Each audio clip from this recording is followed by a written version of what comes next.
Nadie escuchó la orden, solo escucharon la detonación. Un portón de acero reforzado, del tipo que se instala para resistir impactos de vehículos, voló en pedazos en menos de 2 segundos.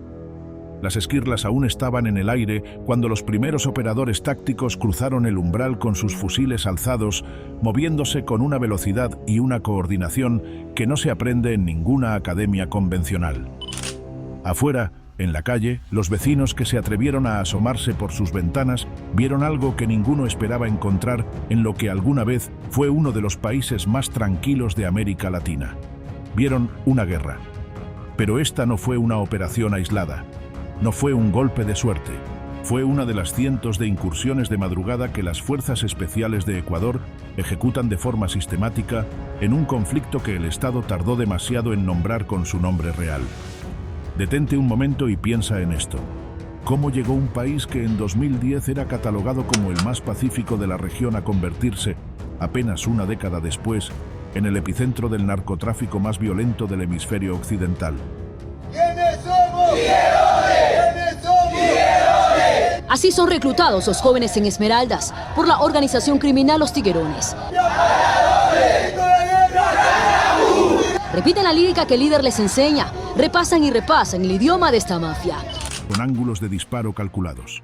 Vigías con radios de frecuencia modificada que monitorean los movimientos de los convoyes desde kilómetros de distancia. Y arsenales ocultos en viviendas familiares que contendrían, según los registros de los últimos allanamientos, suficiente poder de fuego como para librar una batalla campal durante días. Eso no es narcotráfico de esquina. Eso es un ejército. Los comandos lo saben. Por eso cada incursión comienza con algo que en el lenguaje táctico se llama supresión de la red de vigilancia enemiga. Un proceso silencioso, invisible para el ciudadano común, en el que las unidades de élite cortan las comunicaciones del objetivo con tecnología de inhibición de señales exactamente en el momento en que sus botas toman posición alrededor del perímetro.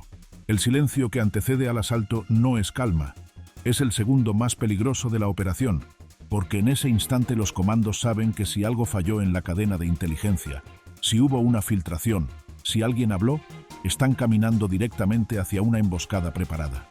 Y aún así, avanzan. Lo que encontraron dentro de las últimas municiones de calibre mayor almacenadas en viviendas donde también vivían familias. Artefactos explosivos improvisados con detonadores a control remoto, listos para ser activados, no como hallazgos esporádicos, como inventario, como logística planificada de un aparato de guerra que lleva años construyéndose en silencio, con recursos, con paciencia y con una impunidad que durante demasiado tiempo nadie quiso interrumpir. La pregunta que nadie en Ecuador puede responder todavía con certeza es esta: ¿cuánto de ese arsenal sigue ahí afuera? Porque por cada depósito desmantelado, la inteligencia policial estima que existen varios más aún sin localizar, distribuidos en una red de casas de seguridad que se desplaza constantemente para evadir los patrones de seguimiento del Estado. Las megabandas aprendieron, se adaptaron, y mientras lo hacían, transformaron para siempre la realidad operativa de un país entero, convirtiendo sus madrugadas en escenarios de combate donde el sonido de las detonaciones reemplazó definitivamente a la tranquilidad que alguna vez definió a esta nación. Esta es la historia de cómo ocurrió eso, de quienes lo permitieron, y de lo que todavía no ha terminado. El nivel de violencia urbana escala sin previo aviso y con una brutalidad que paraliza. Durante un traslado penitenciario de alto riesgo, un convoy fuertemente custodiado sufre una emboscada planificada al milímetro en plena luz del día. Vehículos artillados del crimen organizado bloquean las rutas de escape mientras ráfagas de francotiradores inmovilizan a las patrullas de vanguardia.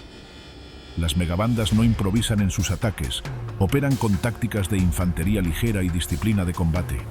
Pero ¿qué sucede cuando el enemigo posee una red de inteligencia capaz de anticipar estos traslados y transformar avenidas principales en verdaderas zonas de exterminio?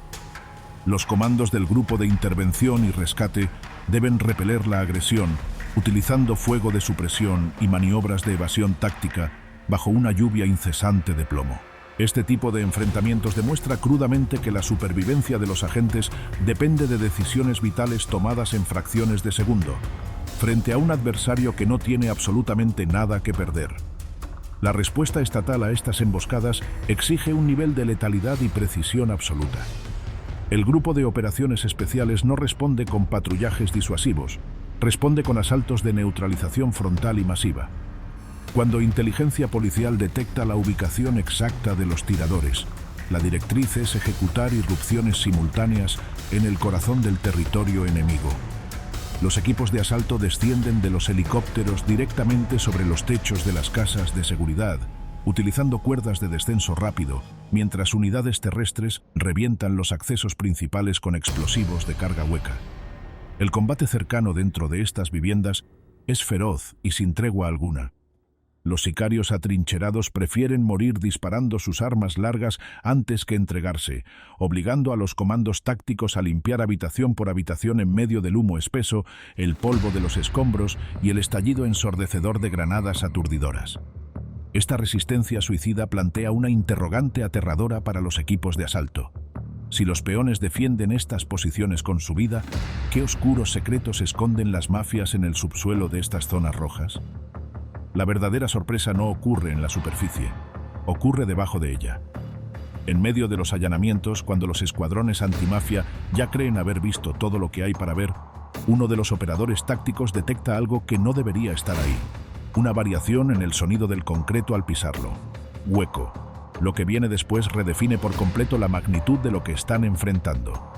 Bajo el piso de viviendas comunes, cavados con una precisión que exige semanas de trabajo coordinado y recursos considerables, aparecen pasadizos subterráneos que conectan decenas de casas en los barrios de acceso más restringido del país. No brechas improvisadas, túneles con paredes reforzadas, ventilación calculada y dimensiones suficientes para el tránsito rápido de personas cargando armamento pesado. Y en el interior de esos túneles, lo impensable: polvorines completos, cajas apilacional detrás. Todo almacenado en la oscuridad, bajo el concreto, mientras sobre sus cabezas la gente caminaba hacia el trabajo cada mañana sin saber lo que pisaba. La alerta que sube por la cadena de mando en ese momento es inmediata y perturbadora, porque este no es el arsenal principal, este es el que abandonaron.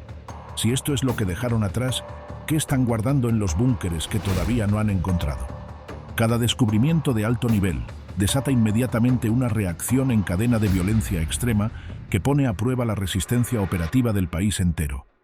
La captura de un jefe de plaza o cabecilla de finanzas durante la madrugada provoca retaliaciones instantáneas en múltiples puntos estratégicos de la ciudad. El crimen organizado responde activando coches bomba frente a instalaciones policiales y gasolineras, buscando sembrar el caos generalizado para obligar a las fuerzas tácticas a replegarse y dividir a todos sus efectivos desplegados. Este es el verdadero y oscuro pulso del conflicto armado interno en Ecuador. ¿Cómo se mantiene la ofensiva cuando cada golpe asestado a las mafias tiene un costo inmediato en sangre y fuego sobre las calles? Los comandos antimafia deben operar bajo la inmensa presión psicológica de saber que cada golpe certero a la estructura del enemigo pondrá en riesgo inminente a la población civil, entrando en una dinámica de desgaste donde la única salida es fracturar por completo la cadena de mando criminal. El despliegue tecnológico especializado juega un rol definitivo para mantener la ventaja en esta cacería humana nocturna. Los visores de luz residual y las miras térmicas permiten a los comandos identificar fuentes de calor humano de sicarios ocultos detrás de que reemplaza lo que ocurre en el último metro. Toda la tecnología disponible, los drones, las miras, los inhibidores de señal, se vuelve irrelevante en el instante en que un operador táctico debe empujar una puerta sin saber con certeza qué hay detrás. Ese es el momento que ningún sistema predice, ninguna pantalla muestra y ningún protocolo puede eliminar por completo. Es el momento que define si un comando regresa o no regresa. Y es el momento que estos hombres se enfrentan, en promedio, varias veces por semana. El ritmo de esta confrontación no concede respiro. Tras neutralizar una fortaleza criminal, las fuerzas especiales tienen apenas minutos para recopilar inteligencia clave, asegurar el armamento y extraer a los prisioneros. En ese intervalo, cientos de colaboradores locales de las mafias ya están cerrando el perímetro exterior, disparando a matar con el objetivo de recuperar a sus líderes. Las emboscadas a la salida de los barrios son incluso más mortíferas que las irrupciones iniciales. Los cristales reforzados de los vehículos blindados absorben impactos mientras aceleran entre barricadas incendiadas, y los comandos en el interior saben que frenar por cualquier razón equivale a una sentencia. Lo que viene después de sobrevivir esa salida es peor, porque la guerra urbana no se detiene en los barrios marginales, se expande. Y cuando las estructuras criminales más poderosas del país deciden que sus líderes encarcelados valen más libres que presos, el siguiente escenario de combate no es una calle ni una vivienda, es un recinto penitenciario, un espacio cerrado, superpoblado, donde el Estado perdió el control hace años y donde las fuerzas especiales deberán entrar sabiendo que esta vez el enemigo conoce cada centímetro del terreno mejor que ellos. El ritmo de esta confrontación no concede respiro. Tras neutralizar una fortaleza criminal, las fuerzas especiales tienen apenas minutos para recopilar inteligencia clave, asegurar el armamento y extraer a los prisioneros. En ese intervalo, cientos de colaboradores locales de las mafias ya están cerrando el perímetro exterior, disparando a matar con el objetivo de recuperar a sus líderes. Las emboscadas a la salida de los barrios son incluso más mortíferas que las irrupciones iniciales. Los cristales reforzados de los vehículos blindados absorben impactos mientras y cuando las estructuras criminales más poderosas del país deciden que sus líderes encarcelados valen más libres que presos, el siguiente escenario de combate no es una calle ni una vivienda. Es un recinto penitenciario, un espacio cerrado, superpoblado, donde el Estado perdió el control hace años y donde las fuerzas especiales deberán entrar sabiendo que esta vez el enemigo conoce cada centímetro del terreno mejor que ellos. La llegada a la penitenciaría marca el inicio de una fase de combate estructural sumamente compleja.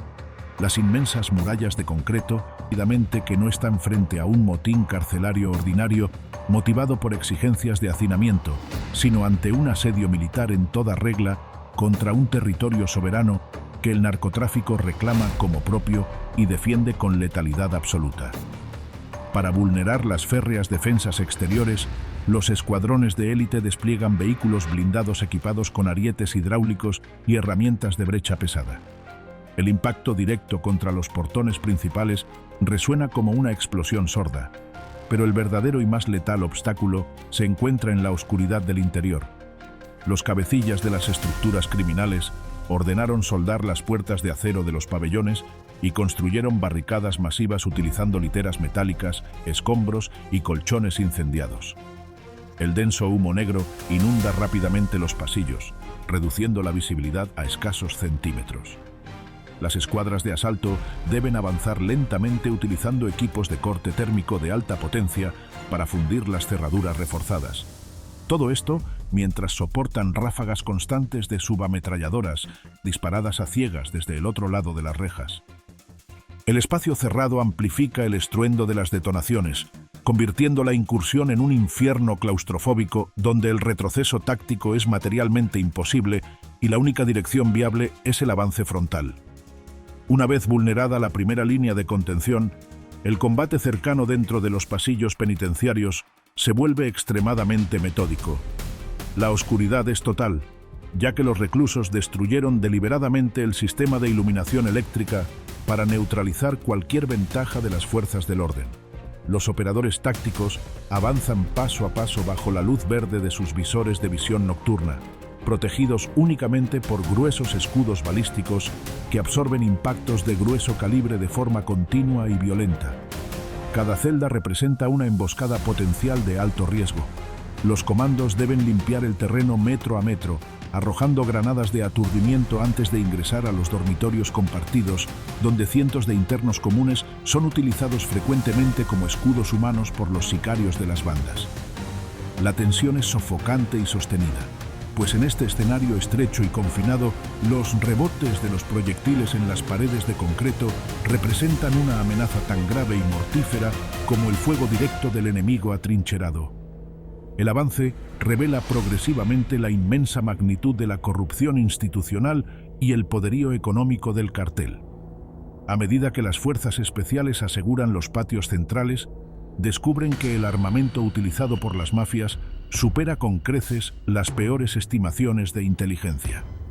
En caletas subterráneas excavadas profundamente bajo el piso de los pabellones, los equipos tácticos incautan ametralladoras pesadas, lanzagranadas múltiples e incluso explosivos de grado militar, con sistemas complejos de detonación a distancia.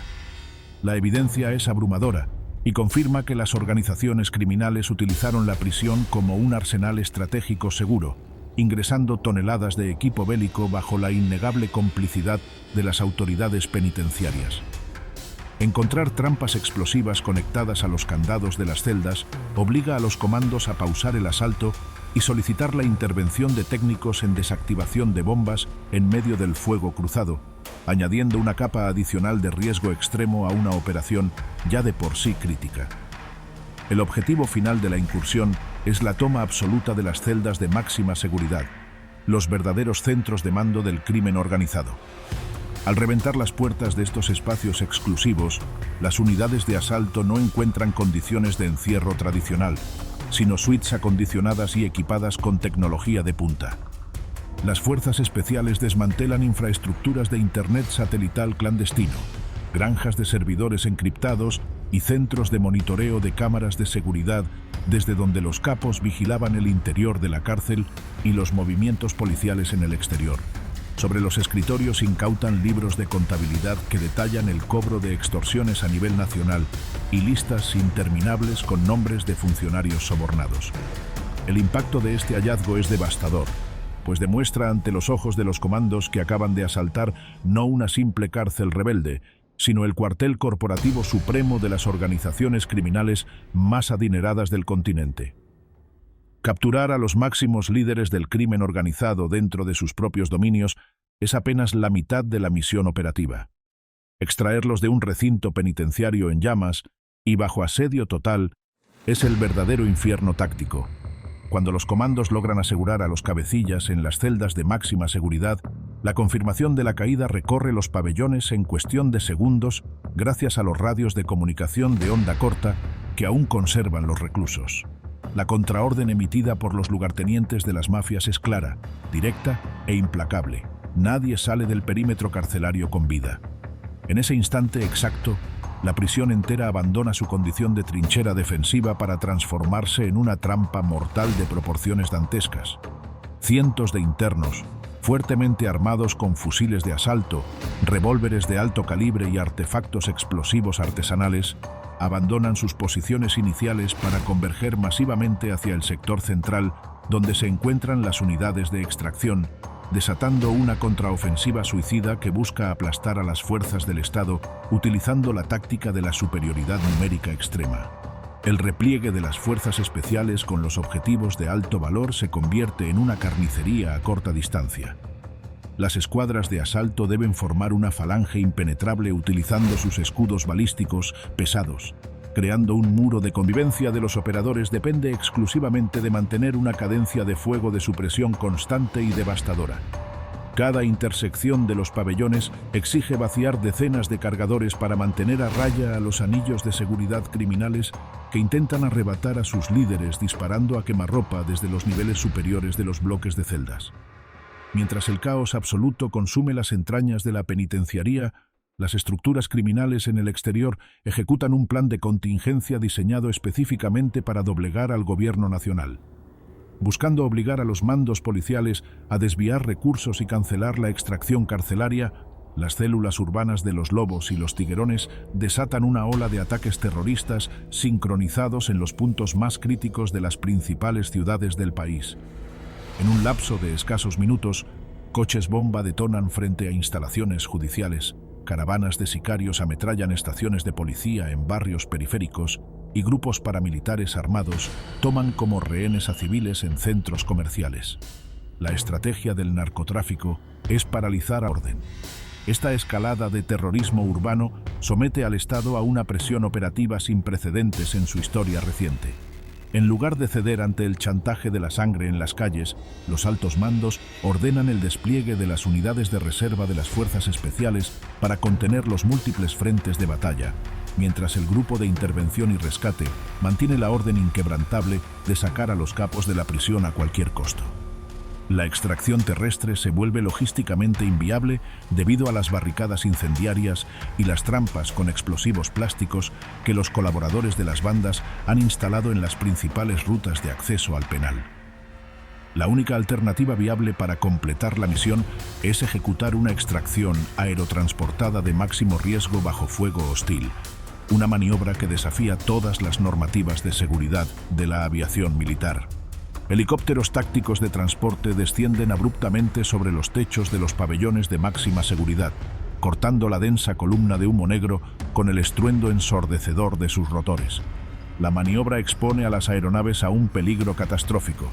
Desde los patios internos, francotiradores del crimen organizado abren fuego concentrado intentando derribar a los equipos de rescate. Para proteger el descenso, tiradores de élite apostados en los patines de los helicópteros responden con rifles de precisión, neutralizando las amenazas terrestres en fracciones de segundo, mientras las escuadras de asalto en tierra aseguran a los cabecillas capturados en arneses de extracción rápida.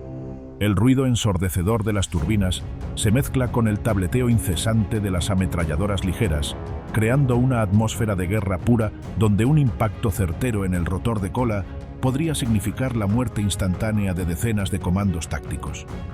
El momento exacto en que los helicópteros logran elevarse con los objetivos asegurados marca un pico de tensión insoportable, pero no representa el final del conflicto. Abajo, en la superficie, las unidades terrestres de las fuerzas especiales que facilitaron la extracción deben abrirse paso hacia el exterior atravesando las barricadas frontales. Los vehículos blindados multipropósito embisten a máxima aceleración contra los portones de acero reforzado que los reclusos habían intentado sellar nuevamente. La salida de la prisión es un escape cinético brutal. Los comandos repelen ataques con granadas propulsadas por cohetes que impactan a escasos metros de los convoyes, mientras las llantas reforzadas trituran escombros ardientes a su paso.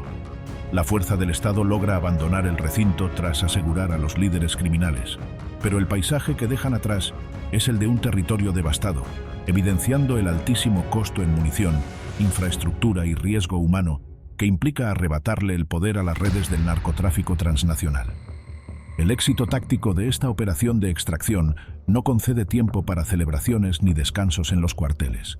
Mientras los cabecillas son trasladados, la extracción exitosa de los máximos líderes carcelarios genera un vacío de poder instantáneo que los mandos medios intentan llenar a sangre y fuego. Las estructuras de los lobos, los tiguerones y los choneros no se desintegran tras perder a sus fundadores. Se fragmentan en decenas de células altamente agresivas, cada una buscando demostrar su letalidad para reclamar el control de las rutas del narcotráfico. Para las fuerzas especiales, este escenario representa una pesadilla táctica. Ya no enfrentan a un mando unificado con objetivos logísticos. La guerra urbana se convierte en un juego de cacería incesante donde la inteligencia táctica caduca en cuestión de horas. Las redes de informantes del Estado deben infiltrar a estas nuevas facciones que operan con niveles de paranoia extrema, ejecutando a cualquiera que consideren un infiltrado policial. Para evadir la cacería de los comandos antimafia, las células fragmentadas abandonan los grandes campamentos urbanos y se ocultan en zonas residenciales de clase media, arrendando viviendas de lujo que utilizan como casas de seguridad temporales. Los allanamientos ya no se limitan a los barrios marginales de difícil acceso. La confrontación armada se traslada a las zonas comerciales y distritos financieros, demostrando que el cáncer del crimen organizado ha hecho metástasis en todos los estratos de la sociedad ecuatoriana. En este nuevo nivel de conflicto asimétrico, la carrera armamentista entre el Estado y el crimen organizado alcanza proporciones alarmantes. Las facciones delictivas, financiadas por carteles extranjeros que se niegan a perder su principal plataforma de exportación marítima, comienzan a importar tecnología militar de vanguardia para contrarrestar los asaltos tácticos. Las fuerzas especiales ya no solo encuentran fusiles de asalto convencionales durante sus incautaciones, ahora se enfrentan a escuadrones de sicarios equipados con munición perforante de núcleo de tungsteno, capaz de atravesar el blindaje de los vehículos de asalto ligero. La amenaza aérea también muta drásticamente. Las mafias despliegan drones comerciales modificados para lanzar artefactos explosivos improvisados directamente sobre los convoyes policiales, obligando a los operadores de élite a mirar simultáneamente hacia los techos, las calles y el cielo en cada incursión nocturna. Soportar esta presión operativa constante impone un peaje psicológico y humano devastador sobre los hombres que conforman la punta de lanza del Estado. Los operadores de los grupos de élite viven en un estado de aislamiento preventivo permanente. No pueden transitar libremente por las calles sin su equipo táctico. Evitan las rutinas civiles y deben ocultar sus rostros bajo pasamontañas en todo momento para proteger su identidad de las redes de inteligencia criminal. El costo de esta guerra lo pagan en silencio, sabiendo que las mafias ofrecen fortunas en efectivo a los sicarios que logren asesinar a un comando de las fuerzas especiales o localizar a sus familiares. La tensión no termina cuando finaliza el operativo y regresan a las bases fortificadas. La alerta máxima es una condición de vida que los acompaña en cada instante, transformando su existencia en un ciclo de preparación constante para el siguiente combate a muerte. El conflicto armado interno en Ecuador demuestra de manera irrefutable que el crimen organizado transnacional no es simplemente un problema de seguridad pública, sino una amenaza directa a la supervivencia del Estado-nación. La militarización de las calles, los toques de queda y las incursiones tácticas continuas revelan que las instituciones gubernamentales están librando una guerra de desgaste contra una corporación del terror que posee presupuestos superiores a los ministerios de defensa de la región. Mientras la demanda internacional de estupefacientes siga inyectando millones de dólares diarios a las estructuras mafiosas, estas siempre encontrarán la manera de comprar nuevos fusiles, reclutar nuevos soldados en las zonas empobrecidas y corromper nuevas autoridades, asegurando que el ciclo de violencia se regenere sin cesar. Las fuerzas especiales comprenden esta cruda realidad mejor que nadie. Saben que sus allanamientos, por más letales y precisos que sean, no solucionarán el problema de fondo, pero son la única barrera de contención de acero que evita el colapso definitivo del país. No combaten por la victoria final, combaten para ganar un día más de soberanía. En la oscuridad de los cuarteles, mientras limpian el armamento recién utilizado, recargan las municiones y revisan las placas de blindaje de sus chalecos tácticos, los comandos aguardan en silencio la siguiente orden de irrupción. La guerra urbana no tiene un punto final a la vista, y en este campo de batalla implacable, la fuerza letal y el asalto frontal siguen siendo el único idioma que las mafias logran entender. Si quieres comprender el trasfondo real de las estructuras criminales que dominan la región, suscríbete para no perderte nuestras próximas investigaciones.